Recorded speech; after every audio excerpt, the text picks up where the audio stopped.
бөлініп отырыңдар. Бүгін жаңалық кетіп отыр. Біздің мектебімізге мұражай тарих айнасы деген конкурс келіпті, бейнероликтер конкурсы. Ол жерде мұражайды зерттеуге, өлкетану бағыты бойынша үлкен жоғары сыныптарға арналған конкурс келген екен. Сол конкурста мұражайды зерттеу, мұражайға қызығатын, мұражайды зерттегенді жақсы көретін бір оқушыны таңдау керек екенбіз. Біздің сыныптан кімді таңдасақ болады? Кішкентай кезден зерттеуге, тарихқа, өлкетануға қызығатын кім бар біздің сыныпта? Мұғалім үміт қатыссын, үміттің кішкентай кезден бері арманы ғой. Мұғалім үміт қатыссын. Мен қатысам бола ма, мұғалім? Менш. Мұражай тарих айнасы. Мұғалім, онда мұражайды зерттей ма? Видеоролик түсіру керек қой. Қатысайыншы, мұғалім, өтініш. Қатыса ғой. Балалар, ендеше осы үміттің кішкентай кезіндегі арманын орындап, үлкен мұражайды зерттеуге екеуміз жұмысымызды бастап кірісіп кетейік. Үміт, міне жоспарымызды құрып болдық, мұражайды зерттеу бойынша. Енді ертең Нұрлыбек Баймұратов мұражайына ауылға барып келейік. Сағат нешеде мұғалім барсақ болады? Түстен кейін, сабақтан кейін барайық. Жақсы. 1991 жылы ашылған бұл мектеп мұражайы сол кезеңде сирек кездесетін бастама болды. Ол кезде мектеп мұражайларын құру кең таралмаған.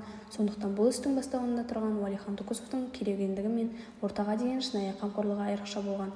Бұл музей бүгінгі таңда оқушылар мен қоғам үшін тарихи танымдық орта ретінде жұмыс істей отырып, өткен мен бүгінгіні жалғайтын ерекше білім кеңістігін қалыптастырып отыр. Уәлихан Тұкусов мектеп мұғалімі ғана емес, мектептің мұражайын құрудың рухани жетекшісі болған. Мұражайдың ішкі құрылымы, мұражай бірнеше шағын бөлімдерден тұрады. Экспозицияда Баймұратовқа қатысты құжаттар, фотосуреттер, жеке заттар және тарихи деректер ретімен қойылған. Арнайы бұрышта оның өмірбаяны мен еңбектеріне арналған материалдар топтастырылған.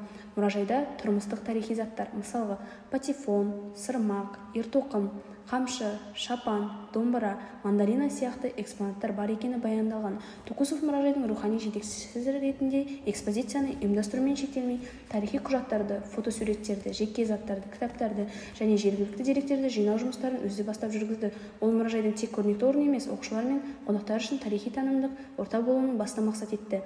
Өлең жырлары 1924 жылдан бастап мерзімді баспасөз, яғни Шұғыла газетіне жариялана бастаған. Павлодар облыстық Сарыарқа самалар газетінде 2000 жылы Иса туралы менің білетінім атты естелік жарияланған. Бұл естелікте Баймұратов 1950 жылы жазған дүниесі сипатталған.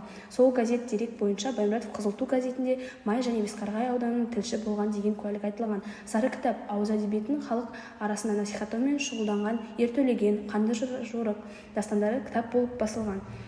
Ақынның 1969 жылы қайтыс болғаны туралы телеграм келген. Мұражайлардың Шығыстың алтын картасы бірінші облыстық фестивалі атты мәдени-тарихи мұралар үйлесімділігі мен сақталу номинациясы марапатымен 2004 жылы марапатталған. Бесқарағай аудандық Нұрлыбек Баймұратовқа арналған ескерткіш монументі орналасқан. Ескерткіш 2022 жылы ашылған. Өлкетану өз тегін танудың бастауы болса, Баймұратов мұражайы сол жолдың шамшырағы.